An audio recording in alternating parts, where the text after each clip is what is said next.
साथियों good morning. साथियों question number 60 तक हम आईसीटी की सीरीज में कर चुके हैं। अब हम करेंगे क्वेश्चन नंबर 61। देखिए क्वेश्चन नंबर 61 है, क्लाउड कंप्यूटिंग में software as a service SaaS, ये पता क्या है? ये है software as a service SaaS bracket में के संदर्भ में निम्नलिखित कथनों में से कौन कौन से कथन सही हैं?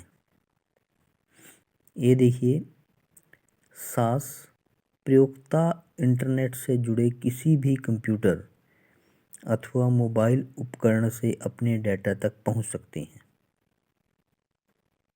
दूसरा, बी देखिए, आउटलुक, हॉटमेल अथवा याहू मेल जैसी वेब आधारित ईमेल सेवा सास का एक रूप है। सी देखिए, सास क्रेता सॉफ्टवेयर का रूप और अनुभूति परिवर्तित करने और डेटा क्षेत्रों जैसे विशिष्ट क्षेत्रों को रूपांतरित करने के लिए प्रयोक्ता अंतरा पृष्ठ को अपनी आवश्यकता अनुसार बना सकते हैं। नीचे दिए गए विकल्पों में से सही उत्तर का चयन कीजिए। ए बी सी डी, केवल ए और बी, केवल ए और सी, केवल बी और सी, केवल ए बी और सी। साथियों ये था आपका क्वेश्चन नंबर 61 जो 2023 शिफ्ट 2 में आया हुआ है। आशा करता हूँ आपको एक क्वेश्चन क्लियर हो गया होगा, क्योंकि थोड़ा लेंथी दिया हुआ था पढ़ने में। आप इसको दोबारा भी पढ़ सकते हैं। इसके साथ ही हम आगे बढ़ते हैं इसके आंसर की तरफ।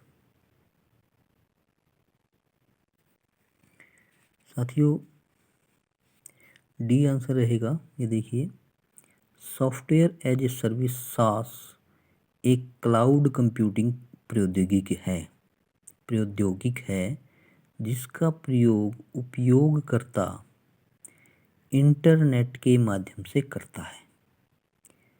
सामान्य उदाहरण के तौर पर ईमेल क्लाउड कंप्यूटिंग प्रौद्योगिकी ही है।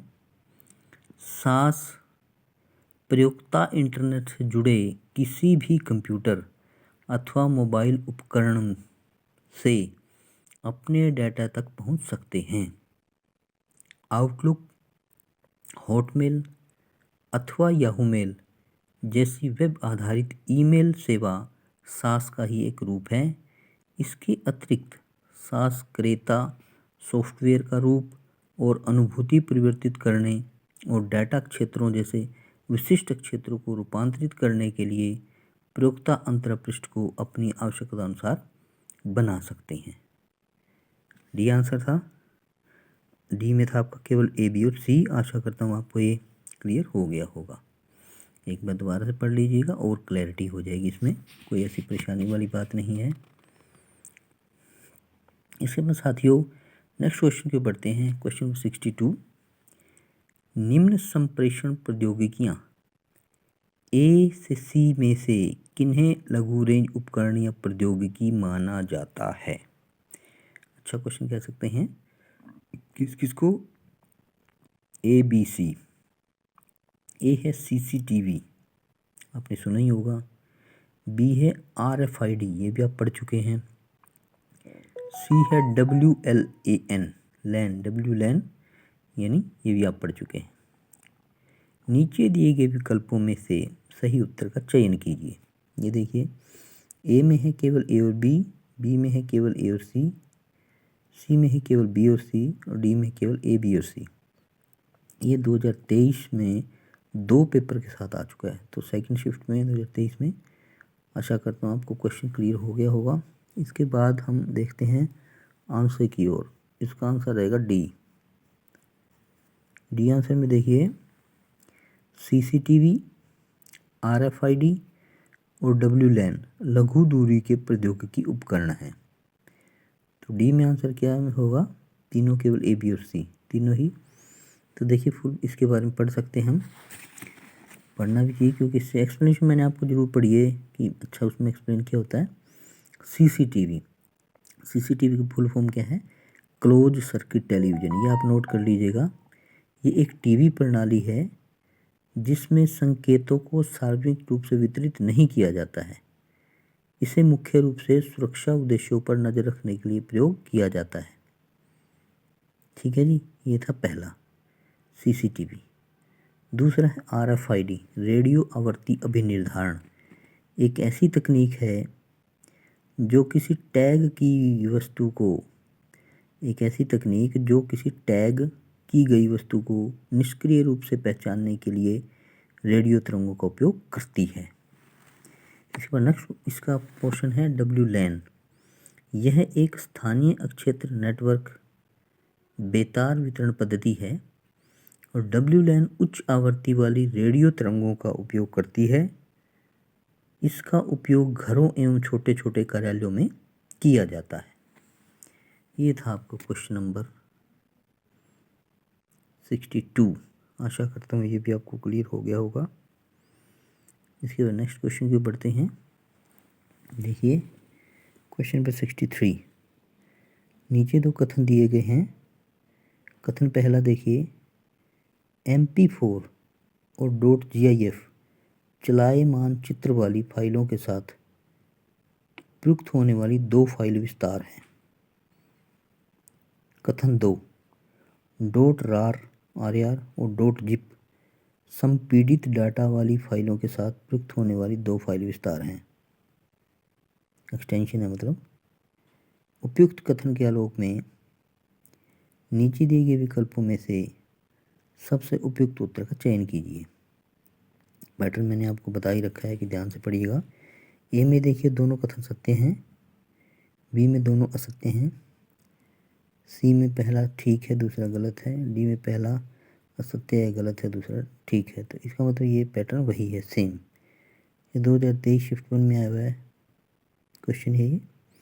इसके बाद हम आगे बढ़ते हैं। क्वेश्चन आपको क्लियर हो गया होगा, आपने समझ लिया। कथन 1 और कथन 2 के बारे में बताना है। आंसर रहेगा ए का मतलब क्या होता है?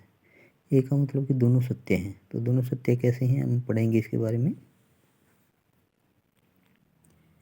ये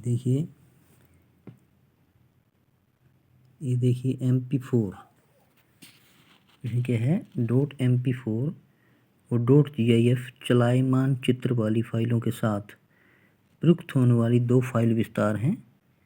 GIFs कुशलतापूर्वक एनकोड किए गए .MP4 वीडियो की तुलना में औसतन 5 से 10 गुना बड़े होते हैं। ये नोट कर लीजिएगा। .RAR और .zip, यहाँ XIP लिखा है उसे ZIP होता है, संपीड़ित डाटा वाली फाइलों के साथ प्रयुक्त होने वाली दो फाइल विस्तार हैं जिसके माध्यम से हम अपनी अनेकों फाइल्स और फोल्डर्स को एक साथ बड़ी आसानी से कंप्रेस करके एक फाइल के अंदर रख सकते हैं। अतः ये दोनों ही जो आंसर हैं वो सही रहेंगे ए में, और कथन दोनों ही सत्य रहेंगे। आप इसको पढ़ सकते हैं। आशा करता हूँ क्वेश्चन नंबर 63 भी आपको क्लियर हो गया होगा। इसी के साथ हम आगे बढ़ते हैं। कोशिश करते हैं कि अपने जो पेपर है उससे पहले ज़्यादा से ज़्यादा हमारे क्वेश्चन आसानी से आराम से अच्छे से हो जाएं। तो हम उस कोशिश में लगे हुए हैं और आशा करता हूँ कि वो पूरी भी होगी। 64 नंबर है, एक कला शिक्षिका मतलब आर्ट की जो कोई मैडम है अपने विद्यार्थियों के लिए प्रसिद्ध कलाकारों की अन्योन्य क्रियात्मक गैलरी यानी वॉल बनाना चाहती है। निम्नलिखित में से कौन सा साधन सबसे ज़्यादा उपयोगी होगा वहाँ पर? ए में स्क्रीन कॉस्टोमेटिक, बी है पेडलेट, आपने पेडलेट भी नहीं सुना होगा वो पढ़ लीजिएगा, सी है एडपजल, ये भी नहीं पढ़ा होगा, डी है मेंटीमीटर, ये भी नहीं पढ़ा होगा। शायद पहला पढ़ा हो सकता है। ये 2023 शिफ्ट 2 में आया क्वेश्चन है। बी देखिए आंसर रहेगा, एक कला शिक्षिका अपने विद्यार्थियों के लिए प्रसिद्ध कलाकारों की अन्योन्य क्रियात्मक गैलरी वॉल बनाने के लिए पैडलेट का प्रयोग करती है। और पैडलेट खूबसूरत प्रोजेक्ट बनाने के लिए एक कैनवास है, ये आप नोट कर लीजिए, जिसे साझा करना और सहयोग करना आसान है। ये था आपका क्वेश्चन 64। साथियों आशा करता हूँ ये भी क्लियर हो गया होगा। नेक्स्ट क्वेश्चन, इस वीडियो का लास्ट क्वेश्चन लेते हैं। क्वेश्चन 65, निम्नलिखित परिवर्णी शब्दों एवं इनके विस्तृत रूपों का कौन सा युग्म गलत रूप से सुमेलित है। देखिए, पहला है ए, CMOS यानी कंसिस्टेंट मेटल ऑक्साइड सेमीकंडक्टर, ये सब नोट कर लीजिएगा आप। बी देखिए DRAS, dynamic random access memory, memory भी बोल देते हैं, कोई मेमोरी बोल देता है, कोई मेमोरी बोल देता है, वैसे मेमोरी सही रहता है। सी देखे MICR, magnetic ink character reader, और डी है VLSI, very large scale integration. अब क्वेश्चन क्या था, देखिए, निम्नलिखित परिवर्णी शब्दों एवं के विस्तृत रूपों का कौन सा युग्म गलत रूप से सुमेलित है। गलत रूप से क्या आंसर, क्या 2023 शिफ्ट 2 में आया हुआ है। सही सुमेलित इस प्रकार है। पहला देखिए CMOS, complementary metal oxide semiconductor, पहले ही गलत है। इसमें क्या था, कंसिस्टेंट था, ये क्या है, कंप्लीमेंट्री मेटल ऑक्साइड सेमीकंडक्टर। दूसरा क्या था, DRAM, dynamic random access memory. Third है MICR, magnetic ink character reader. और फोर्थ क्या है, VLSI, very large scale integration. साथियों ये था आपका सॉरी क्वेश्चन नंबर 65। आशा करता हूँ ये भी आपको क्लियर हो गया होगा। और इसी के साथ हम यहाँ अपनी वीडियो को ओवर करते हैं। थैंक यू, बने रहिए मनोहर ऑनलाइन एकेडमी पर, और सब्सक्राइब करिए, शेयर करिए, लाइक भी करिए साथियों। थैंक यू ऑल, और अपनी तैयारी भी करिए भाई।